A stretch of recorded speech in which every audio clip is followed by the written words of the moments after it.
Joining me right now is former Nebraska Senator Bob Kerrey. Senator, good to see you. Nice to see you. Thank you so much for joining us. Trump's conversation was the first time a president has spoken to the leader in Taiwan since 1979. Your reaction? Well, it's been a part of a general policy of engagement with China, so it's a remarkable change. I mean, if it's intentional, if you intentionally want to change the policy towards Taiwan, there's a case to do that. Actually, there's a case to take that call. But as I understand it, it was an associate of Mr. Trump who arranged for the call. So if it's, as I said, if it's intentional, that's okay. But if it's just one of those deals where, okay, let's go ahead and do it because I want to do things differently, it becomes a problem. And we have to now wait for the reaction of China. It's fair enough to be tough on Twitter, but if China reacts, then what do we do? How might they react? Well, they could react in a number of ways. They'd be a lot more aggressive militarily in the South China Sea. They've been aggressive already in the South China Sea. And the question is, do you really want to go to war with China? Right. Do you want a physical war with China? I would answer that question, no. And by the way, to the other tweet that he put out, a 35% tariff on American companies that go overseas. I mean, his own daughter buys everything overseas. Does that mean we're going to put a 35% tariff on Nike shoes? I mean, I favor cutting the corporate tax and cutting regulation, the infrastructure stuff that he's talking about. But this doesn't make it easier to get all that done. This makes it much more difficult to get all that done. Jagan. In terms of what's interesting, Peter Navarro, one of Trump's advisors, has been on this program, and he pushed for cabinet-level visits to Taiwan and an end to kind of the U.S. Bowing, in the words of the Wall Street Journal editorial page, to Beijing's one China policy. So it's not out of the realm that this was intentional.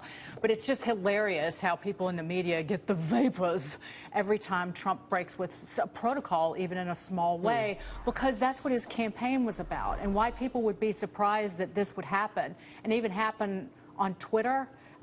What he says on Twitter, I'm kind of mystified. This is not an inconsequential change in policy. I mean, you can't just say, well, this is just I'm going to change the color of the carpeting in the White House. This is a significant change in foreign policy. But is it a change in foreign policy, or is it just a phone call? Oh, well, that's a good question. I don't know. I mean, I don't know what these Twitter messages mean at all. Or is it just telling China, sort of putting some pressure on China? Well, it isn't does it put pressure on China? I don't know. I don't know. If you want to change the policy and put pressure on China, change the policy and put pressure on China. My problem is that when you send a Twitter message out, you're not even president yet. You're going to create a reaction that you're going to have to deal with it. Yeah. Senator, I do think it does put pressure on China, and one of the reasons why is you can actually see President Trump, elect Trump, met already with the Japanese, and one of their big focal points is the South China Sea that you brought up. Then he takes this call as well. So I think he is sending a direct message to China, and they're hearing it loud and clear. And the message also with the tariffs, I mean, should he start doing tariff policy against them, which Wilbur Ross was on the show and told Maria they're not going to do tariffs. Well, that's wait a minute. I keep hearing that. I keep hearing, well, he's not. He said it, but he's not going to do it. He said he's using it as a tool. Right. It's more than a tool. That's what Wilbur Ross told us last week. It's a tool. You're threatening to put a tariff on companies that have jobs overseas. That's what you're saying you're going to do. It's not just I'm trying to negotiate with companies. It is an actual declaration. He's made it before.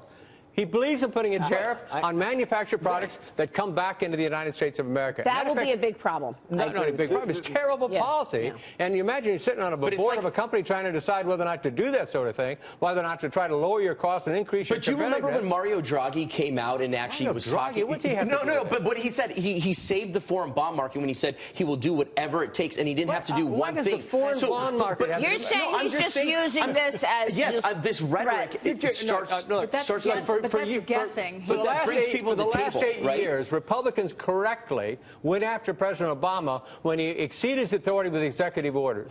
And now you're defending a similar sort of... I'm just saying it brings people to the table to talk.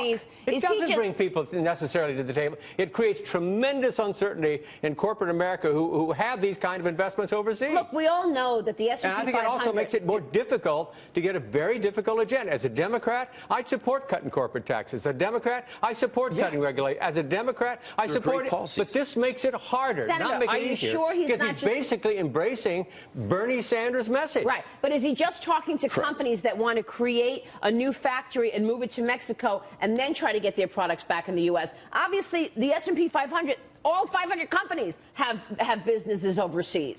Yeah, but, Or most. Look, we do have a corporate tax system that encourages American corporations to consider leaving the United States of America. We saw Monsanto try to buy Syngenta and were turned down mostly by Democrats who accused them of wanting an inversion. So what happens? Bayer buys Monsanto, and that's okay. Donald Trump's not going after Bayer. He's going after Monsanto for importing into the United States. It's okay if you're a foreign company importing in the United States, but if you're a U.S. company with jobs overseas, that's a problem in his mind. Does he understand this, Kagan? Does he understand the implications of this 35% tariff? If actually applied, no. I think that it is a very dangerous threat to American companies. Yeah. Because the real key to keeping jobs in the United States is to ensuring that American companies are profitable. Right. And if a CEO decides that I need to make the last in my shoes overseas because I can't do it and actually sell goods. And by the way, if costs go up, it hurts the end consumer, and that is the very poorest of the poor. But you would think as a businessman he understands As a businessman, the best way to have attacked China is actually to be pro-TPP, because then you are trading with all the Asian Pacific Rim. Well, I don't know about that. Not part of it. I know, but I don't know about that. That's not why he was elected.